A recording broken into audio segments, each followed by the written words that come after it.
नमः पार्वती पतये Har Har Mahadev. Hey all, welcome to my channel Jai arts and vlogs. So first పార్ట్లో మనం ఆల్రెడీ లింగరాజ్ టెంపుల్ కోసం స్టార్ట్ అయ్యాం కదా. ఇదే లింగరాజ్ టెంపుల్ అండ్ ఇది శివరాత్రి రోజు చాలా చాలా బాగా జరుగుతుంది ఇక్కడ.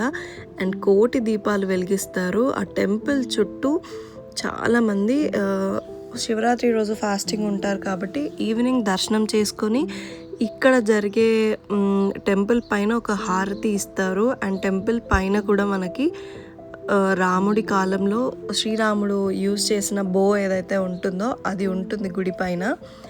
అది మనం చూడొచ్చు, చాలా బాగా కనిపిస్తుంది.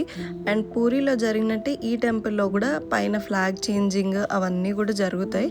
నేను కొంచెం ఎర్లీగా వచ్చుంటే అన్నీ చూసేదాన్ని, బట్ నాకు అక్కడ పూరిలోనే లేట్ అయిపోయింది కాబట్టి ఇక్కడ మిస్ అయిపోయా.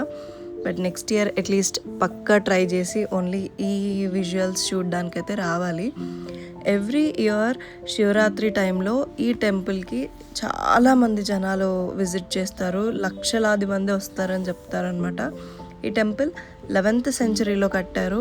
బట్ స్టిల్ అప్పటికి ఇప్పటికీ ఎంత బాగుందో తెలియదు, కానీ చూస్తున్నప్పుడైతే అనిపించింది మోస్ట్లీ సేమే ఉండొచ్చు అన్ని ఇయర్స్ నుంచి. టెంపుల్ కొంచెం కూడా చెక్కు చెదరలేదు ఎక్కడ కూడా, అంత బాగుంది. అప్పట్లో ఉన్న ఆర్కిటెక్చర్, వాళ్ళ కట్టడం అసలు వాళ్ళకే తెలియాలి.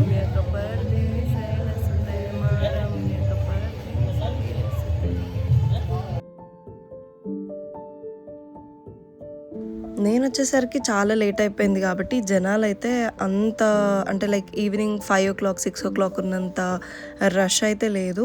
సో నేను ఆ గుడి బయటే నాకు కొంచెం ప్లేస్ దొరికితే అక్కడే కూర్చుని ఉండే. అండ్ గుడిలో చాలా మంచి ప్రోగ్రామ్ జరుగుతుంది పక్కన. మొత్తం దేవుడి భజన అవన్నీ చేస్తూ ఉన్నారు. సో నేను కూడా టెంపుల్ ముందు కూర్చొని అలా నా నైట్ మొత్తం జాగరణ చేసుకుంటూ కూర్చున్నా అనమాట. అండ్ ఈ టెంపుల్ విజిట్ చేయాలి అని అంటే మనం ఎప్పుడు పూరికి వచ్చినా విజిట్ చేయొచ్చు, కానీ అక్కడ మనకి ఇంత క్రౌడ్ అసలు ఏం హైప్ అట్లా ఏం ఉండదు. చాలా నార్మల్ టెంపుల్లోకి వెళ్ళిపోయినట్టే వెళ్ళిపోయి దర్శనం చేసుకోవచ్చు. ఈ టెంపుల్ లోపలనే నియర్లీ 150 టెంపుల్స్ ఉన్నాయి. చిన్న చిన్నవి శివుడివి, పార్వతీదేవి, గణేష్ టెంపుల్స్, ఇలా ఇంకా చాలా శివలింగాలు ఉన్నాయి. అక్కడ చుట్టూ చాలా శివలింగాలకి ఆ రాజు, ఇన్ని లింగాలకి రాజు లోపల హరిహర స్వరూపంలో ఉన్న లింగరాజు కాబట్టి ఈ టెంపుల్కి లింగరాజు అని పేరు వచ్చిందట. నేను చెప్పినా కదా ఒక గణేష్ అని, ఇదే ఆ గణేష్. అండ్ ఆ గణేష్ పక్కనే పెద్ద చెట్టు ఉంది, అది యాపిల్ చెట్టు. దానికి యాపిల్స్ కూడా ఉన్నాయి. మీరు ఎప్పుడైనా విజిట్ చేస్తే అబ్జర్వ్ చేయండి. అసలు నేను ఇప్పటివరకు మనకి సౌత్లో యాపిల్స్ ఉంటాయని కూడా తెలీదు, పండుతాయని కూడా తెలీదు. బట్ ఆ టెంపుల్లో అయితే యాపిల్స్ ఉన్నాయి. ఇంకా టెంపుల్ ముందు కూర్చొని కొద్దిసేపటికి పక్కకు వచ్చిన అక్కడ పెద్ద కోనేరు ఉంది. సో దీన్ని బిందు సాగర్ అంటారంట. ఇందులో చాలా ఉపనదులు ఇవన్నీ చాలా వాటర్ దేవుడివి కలుస్తాయి అని నమ్ముతారు. చాలా పెద్దగా ఉంది అది కూడా. అండ్ ఈ చుట్టూ చిన్న గుళ్ళలాగా గోపురాల్లాగా ఉన్నాయి కదా. ఈ ప్రతి దాంట్లో ఒక చిన్న శివలింగం ఉంది. మధ్యలో ఉన్న ఒక పెద్ద దాంట్లో పెద్ద శివలింగం ఉంది. సో 4 sides 4 corners ఒక పెద్ద శివలింగాలు అయితే ఉన్నాయి. అవన్నీ చూపిస్తాను నేను. అండ్ ఈ టెంపుల్ ఎంత బాగా డెకరేట్ చేసిరంటే లైట్స్తోని. అంటే నేను ఇన్స్టాగ్రామ్ రీల్స్ అవన్నీ చూసిన అనమాట ఈ టెంపుల్కి విజిట్ చేయకముందు ఎలా ఉంటుంది ఏంటి అని. అందులో ఎట్లుందో అట్లనే ఉంది. టెంపుల్ అంత అద్భుతంగా చిన్న లైట్స్తోని ఫుల్ డెకరేట్ చేసేసారు. అవంతా కూడా అంత బాగా కనిపిస్తుందో. ఈ కోనేరు నుంచి అయితే టెంపుల్ వ్యూ ఉంది అసలు వేరే లెవెల్. కొద్దిసేపటికి అక్కడ ఏంటంటే ఫాగ్, చాలా ఫాగ్, చాలా చల్లగా కూడా ఉంది క్లైమేట్. చెప్పినా కదా చిన్న గుడిలు, గోపురాలు అని. ఆ గోపురం లోపల చిన్న శివలింగాలు ఉన్నాయి. అంటే అప్పట్లో యుద్ధాలలో అవన్నీ పోయినట్టున్నాయి. బట్ ఆ ప్లేస్ ఏదైతే ఉందో దాంట్లో అయితే చిన్న శివలింగంది ఆ ప్లేస్ ఎలా ఉంటుందో అలా కనిపిస్తుంది. లింగాలు అయితే ఉన్నాయి ప్రతిష్ఠించినవి, ఇవి దేవతలు పెట్టినవి. సో నేను ఒక కార్నర్ నుంచి ఇంకో కార్నర్కి 4 sides నుంచి వ్యూ అయితే క్యాప్చర్ చేస్తున్నా ఇక్కడ. అండ్ ఈ రాళ్ళు కూడా చిన్న ఉన్నాయి. దాని మీద నడుస్తుంటే ఒక కైండ్ ఆఫ్ థెరపీలా అనిపించింది నాకు. ఆ రాళ్ళు క్రేజీ ఉన్నాయి. ఆ చిన్న శివలింగం మధ్యలో ఒక పెద్ద శివలింగం ఉంటుంది. అదే ఈ 4 cornersలో ఉన్న శివలింగంలో ఫస్ట్ మిడిల్ శివలింగం ఇది. అండ్ అక్కడ చాలామంది అభిషేకం చేసి దేవుడికి దీపం అవన్నీ పెట్టారు, అవన్నీ కనిపిస్తున్నాయి. అట్లా ఇంకా నడుచుకుంటూ వస్తే ఇంకా ఇటు కార్నర్ కూడా ఇంకొకటి ఉంది. సో అట్లా 4 కార్నర్స్కి 4 శివలింగాలు అయితే పెద్ద పెద్దవి ఉండే అక్కడ.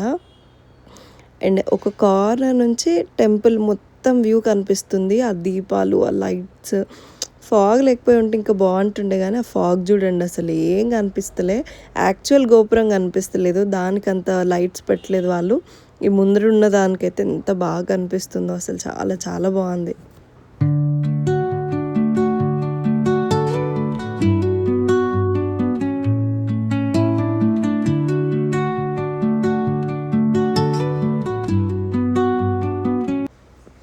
ఈ వ్యూ మొత్తం అలా క్యాప్చర్ చేసుకుంటుంటే మెమరీస్ బాగా అనిపించింది. అండ్ కొద్దిసేపు ఉన్న తర్వాత అక్కడి నుంచి నేను మళ్ళీ పక్కనే ఎక్కడైతే భజన అవన్నీ చేస్తున్నారో అక్కడికి వెళ్ళిపోయినా. అండ్ వెళ్ళే ముందు ఒక్కసారి మళ్ళీ చూద్దాము అని చెప్పి అక్కడికి వచ్చినండే. అసలు టెంపుల్ రిఫ్లెక్షన్ వాటర్లో ఎంత బాగా కనిపిస్తుందో, అద్భుతంగా ఉంది అసలు. ఎంత పీస్ఫుల్గా అనిపించిందో నాకైతే.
ఏం అర్థం కాదు, బట్ స్టిల్ మస్తు వైబ్ అండి బికాస్ ఆఫ్ శివ.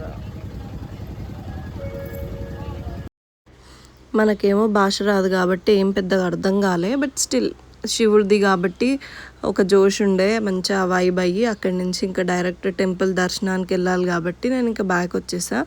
మళ్ళీ టెంపుల్ లోపలికి 4 o'clock అట్లా నేను టెంపుల్ లోపలికి వెళ్ళినా. ఎందుకంటే వాళ్ళు అన్నారనమాట, మార్నింగ్ 6 o'clock అట్లా వెళ్తే నీకు దర్శనం అవ్వదు, ఈ 4 o'clock అట్లా వెళ్ళిపోయి లోపల కూర్చుంటే దర్శనం అన్నా అవుతుంది, లోపల చాలా టెంపుల్స్ ఉంటాయి అవి కూడా విజిట్ చేయొచ్చు అని అక్కడ ఎవరో పోలీస్ వాళ్ళు ఉంటే చెప్పారనమాట. ఇక వాళ్ళు చెప్పారు కదా అని చెప్పి లోపలికి వచ్చిన. అప్పటికే జనాలు ఫుల్ ఉన్నారు, దర్శనానికి పంపించట్లే బట్ స్టిల్ ఫుల్ అయితే జనాలు ఉన్నారు. నేను చిన్న చిన్న టెంపుల్స్ అని చెప్పిన కదా, ఇవే ఆ చిన్న చిన్న టెంపుల్స్. ఇవన్నీ 150 టెంపుల్స్ ఉన్నాయంటే లోపల. అసలు ఇన్ని టెంపుల్స్ అనిపించింది. ఇది టెంపుల్ యొక్క ధ్వజస్తంభం, నంది ఉండే అనమాట పైన. అండ్ నేను చెప్పిన బో ఆ పైన ఉంది కదా, అదే ఆ బో. అండ్ ఆ పైన ఫ్లాగ్స్ అవి కూడా చేంజ్ చేస్తారు. ఈ రెడ్ అండ్ వైట్వి ఈరోజు పెట్టారనమాట ఫ్లాగ్స్. దీనికి ముందు మంచిగా హారతి పూజ అన్నీ జరిగి ఉంటాయి, బట్ నేను అవి మిస్ అయిపోయినా. ఇట్స్ ఓకే, నెక్స్ట్ టైం చూద్దాం. సో ఇవన్నీ లోపల ఉన్న టెంపుల్స్. అప్పట్లో యుద్ధాలు జరిగినప్పుడు ఏవో కొన్ని కూలిపోయినట్టున్నాయి, బట్ చాలా వరకు అయితే బాగుంది టెంపుల్. లోపల ఎంత ప్లేస్, ఎంత స్పేషియస్గా ఉందో. అంత స్పేషియస్లో చాలామంది జనాలు కూర్చొని అక్కడ దీపాలు వెలిగించి అక్కడే నామస్మరణ జపించుకుంటూ కూర్చున్నారు చాలా వరకు, మార్నింగ్ వరకు.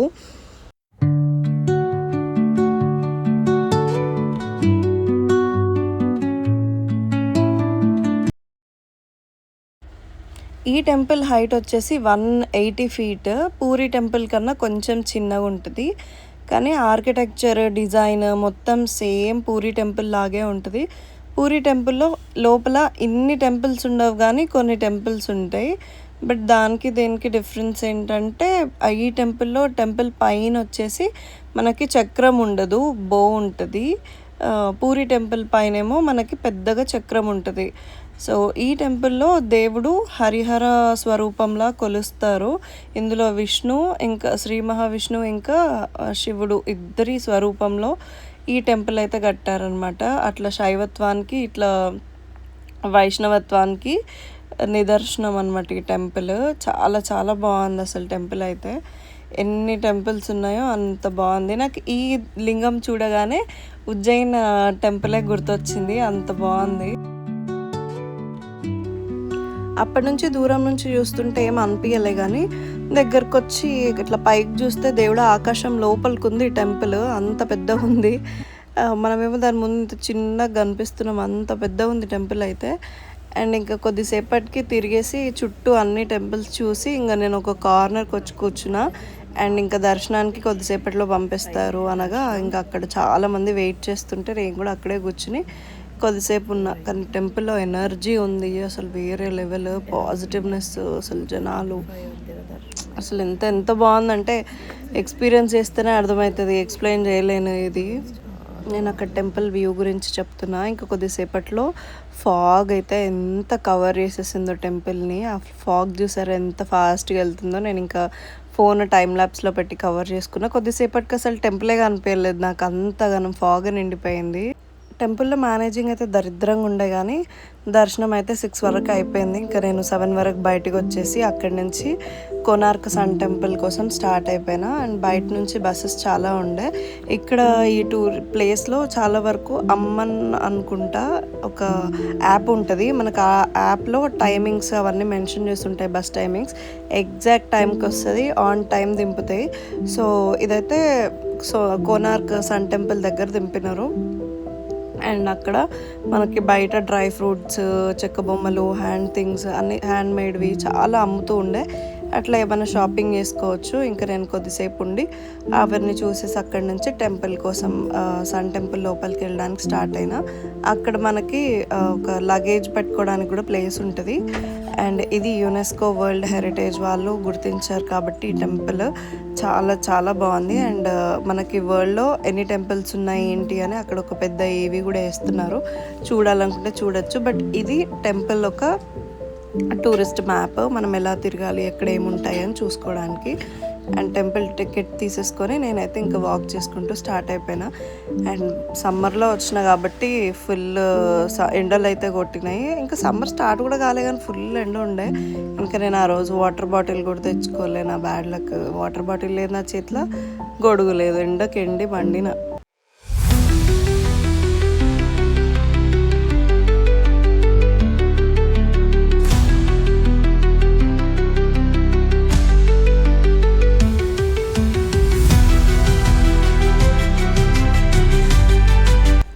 సో ఈ సన్ టెంపుల్ లోపల కూడా మనకి సూర్యదేవుడు ఉంటుండే అనమాట. ఆ దేవుడి విగ్రహం గాల్లో ఉంటుండే అంటే పైన ఒక పెద్ద మ్యాగ్నెట్, కింద ఒక మ్యాగ్నెట్. ఆ మ్యాగ్నెట్ ఏమంటారో రిపెల్ అయినప్పుడు ఆ సూర్యదేవుడి విగ్రహం అనేది మధ్యలో ఉండేది. సో అట్లా ఈ టెంపుల్ ఆర్కిటెక్చర్ అయితే ఎంత ఎంత బాగుందో. అండ్ ఈ టెంపుల్లో మనకి సన్ డైల్ ఉంటుంది. ఆ చక్రం ఏవైతే ఆ రథం యొక్క చక్రాలు ఉంటాయో వాటినే సన్ డైల్ లాగా మనకి టైమింగ్ సెకండ్స్తో పాటు తెలుస్తుందంట. మొత్తం సన్ టెంపుల్కి వెనకల్ సైడ్ ఒక కార్నర్లో ఈ శివలింగం ఉండే అనమాట. ఇది మొత్తం బ్రిక్స్తో కన్స్ట్రక్ట్ చేసి ఉండే. సో ఇంకా అది కూడా చూసుకొని అటు నుంచి ముందుకు వచ్చిన. టెంపుల్ ఆర్కిటెక్చర్ గురించి అయితే చాలా మాట్లాడుకోవచ్చు, అంత బాగుంది. దీని గురించి నేను ఇంకో వ్లాగ్ చేస్తా, ఓన్లీ టెంపుల్ గురించి ఆ డీటెయిల్సే చెప్తా. అండ్ నెక్స్ట్ వీడియోలో దాని గురించి చూద్దాం. నేను ఇంక కొద్దిసేపు ఉండేసి ఇంకా అక్కడి నుంచి నేనైతే స్టార్ట్ అయిపోయినా. మనకి సూర్య టెంపుల్ నుంచి అదే కోనార్క్ సన్ టెంపుల్ దగ్గరలో మనకు ఒక బీచ్ ఉంటుంది, చంద్రబాగా బీచ్ అని. సో నేను అక్కడి నుంచి బీచ్కి అయితే స్టార్ట్ అయిపోయినా. నేను అరౌండ్ 50 రూపీస్ అట్లా తీసుకున్నాడు. టెంపుల్ బయట నుంచే మనకి చాలా ఆటోస్ ఉంటాయి, మనం ఒక్కరం వెళ్తే 100 తీసుకుంటాడు, లేదు షేరింగ్లో వెళ్తే 50 అట్లా తీసుకుంటారు. ఆ బీచ్కి వెళ్ళే వ్యూలో నాకు ఈ చెట్లేవో కనిపించినాయి, వాటికి అన్ని ఆరెంజ్ ఫ్లవర్స్ ఉన్నాయి, ఎంత బాగున్నాయో. ఆ పేరేందో ఆయన లోకల్ ఆయనకు కూడా తెలియదంట, బట్ ఆ షోకేస్ చెట్లు అని చెప్పిండు నాకు. సో ఇంకా అక్కడి నుంచి కొంచెం ముందుకు వెళ్తే బీచ్ వచ్చేసింది. ఇంకా నేను బీచ్ దగ్గర ఉండి ఈవినింగ్ వరకు బీచ్లో ఎంజాయ్ చేద్దామని డిసైడ్ అయ్యి ఇంకా బీచ్కి వెళ్ళిపోయినా. ఇంకా నాకు ఆ టెంపుల్లో బోర్ వచ్చింది, కొద్దిసేపు చూసి ఉన్నంతసేపు ఉన్నా కానీ ఇంకా తర్వాత బోర్ వచ్చేసి ఇట్లా ఫుడ్ కూడా తినలే, ఇంకా నీరసం వచ్చింది. ఆ బయట ఏమైనా చూద్దామంటే ఎక్కడేం దొరకట్లే. సో ఇక్కడికైతే వచ్చేటప్పుడు ఏమైనా తెచ్చుకోవడమే చాలా బెస్ట్. ఫ్రూట్స్ ఏదైనా క్యారీ చేయాలి. నేను తెచ్చుకున్న ఫ్రూట్స్ కూడా అయిపోయినాయి ఆల్మోస్ట్, ఏం లేకుండా ఇంకా నా దగ్గర ఏం తినలేదు నేను. ఇంకా అక్కడికి వెళ్ళి బీచ్లో ఏమన్నా చూద్దాంలే, ఫుడ్ దొరికితే తిందాంలే అనుకుంటే బీచ్లో పానీపూరి బండి కనిపించింది. అది చూస్తే తినాలని కూడా అనిపించలే. ఇంకా లాస్ట్లో మళ్ళీ సర్లే లాస్ట్లో చూద్దాం, మళ్ళీ ఇంకెక్కువ ఆకలిస్తే చూద్దాం అనుకున్నా. ఇంకా అట్లా వెళ్ళిపోయినా. పక్కనే కొబ్బరి బొండా ఉంటే తాగేసి వాటర్లోకి అయితే వెళ్ళిపోదామని వెళ్ళిపోయానండి. ఇంకా బీచ్ ఆ బయట బీచ్కి ఏం ఛార్జ్ తీసుకోవట్లేదు, కానీ పార్కింగ్కి అయితే ఛార్జెస్ తీసుకుంటున్నారు. నేను ఆటోలో వచ్చిన కాబట్టి నాకు ఇంకా డైరెక్ట్ వెళ్ళిపోయినా బీచ్లోకి. అక్కడ మనకి అడ్వెంచర్ యాక్టివిటీస్ ఉన్నాయి, స్పీడ్ బోట్ ఉంది, ఏటీవీ రైడ్స్ ఉన్నాయి. ఓకే, బాగుంది. ఫన్ ఎంటర్టైన్ చేసుకునే వాళ్ళకి ఎంటర్టైన్మెంట్ దొరికినంత. నాకైతే బీచ్ వేవ్సే ఎంటర్టైన్మెంట్. ఇంకా నేను అక్కడనే ఉండిపోయినా. నిన్న నేను సముద్రహారతికి వెళ్ళిన బీచ్ ఇవి అంతా ఒకటే సైడ్లోనే ఉంటాయి, బట్ అక్కడ నాకు అంత నీట్ అనిపించలే. కానీ ఈ బీచ్ అయితే చాలా నీట్గా ఉంది. వాటర్లో కూడా చాలామంది వెళ్తున్నారు ఆడుకోవడానికి, లేకపోతే సముద్ర స్నానం చేయడానికి కూడా చాలామంది ఈ వాటర్లో దిగుతున్నారు. కానీ ఈ బీచ్ అయితే చాలా క్లీన్గా ఉంది, నీట్గా ఉంది. వాటర్ కూడా కొంచెం క్రిస్టల్ క్లియర్గా ఉన్నాయి. అక్కడెందుకో అంత నీట్గా లేవు, మొత్తం బ్లాక్ వాటర్ వచ్చినట్టుండే అటు. బట్ ఏమో మరి, బట్ ఇదైతే బాగుండే బీచ్, చాలా మంచిగా. చాలామంది వాటర్లోకి కూడా వెళ్ళిపోతున్నారు. నేను కొంచెం ముందుకు వెళ్ళిపోయినా, అక్కడ జనాలు ఎవ్వరు లేకుండే, కొంచెం ప్రైవేట్ ఫీలింగ్ వచ్చింది నాకు. ఇంకా నేను చాలాసేపు ఆ బీచ్లో అక్కడే ఉండి వీడియోస్ ఫొటోస్ తీసుకుని ఇంకా మెల్లిగా ఈవినింగ్ సన్సెట్ చూసుకొని స్టార్ట్ అయిపోయినా.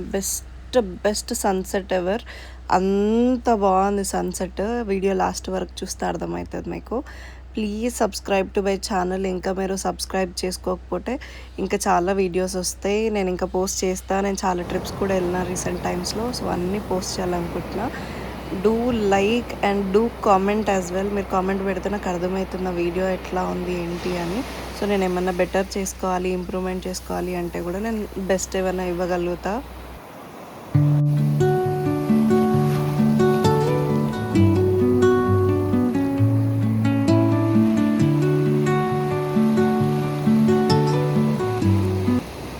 మీరు ఎప్పుడైనా సన్సెట్ బీచ్లో చూసిరా? ఎట్లుండే, లైక్ మీ ఎక్స్పీరియన్స్ ఎక్కడ అనిపించింది?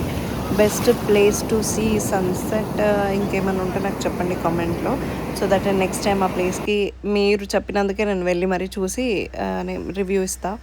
ఈ బీచ్ బయటకు వచ్చిన తర్వాత అక్కడైతే ఏం లేకుండే. ఈ పానీపూరి బండి అన్న కదా, ఆయన దగ్గరనే మంచిగా ఒక 20 రూపీస్ 30 రూపీస్ పానీపూరి తినేసి అక్కడ నుంచి స్టార్ట్ అయిపోయినా నేను డైరెక్ట్ భువనేశ్వర్కి. ఇంక ఈవినింగ్ నాకు బస్ బుక్ చేసుకున్నా కాబట్టి 8 o'clock బస్ ఉండే, బస్ ఎక్కేసి హైదరాబాద్కి వచ్చేసిన. అండ్ ఈ బస్సు నేను బుక్ చేసుకుంది షామోలీ ట్రావెల్. చాలా బాగుంది బస్సు. అండ్ మనకి స్నాక్స్ కూడా ఇస్తారు ఈ బస్లో. చాలా కంఫర్ట్గా ఉంది, పడుకుంటే కూడా మస్తు నిద్ర పట్టింది. నేను నైట్ పడుకొని నెక్స్ట్ డే మధ్యాహ్నం 12కి లేచిన, అంత నిద్ర పట్టింది. సో ఈ బస్ మీరు నెక్స్ట్ టైం బుక్ చేసుకుంటే భువనేశ్వర్ కానీ లేకపోతే హైదరాబాద్కి డైరెక్ట్ ఉన్నాయి ఇవి. సో ట్రై చేయండి Shamoli bus. Thank you for watching. Please do like, share and subscribe to my channel. Next వీడియోలో కలుద్దాం.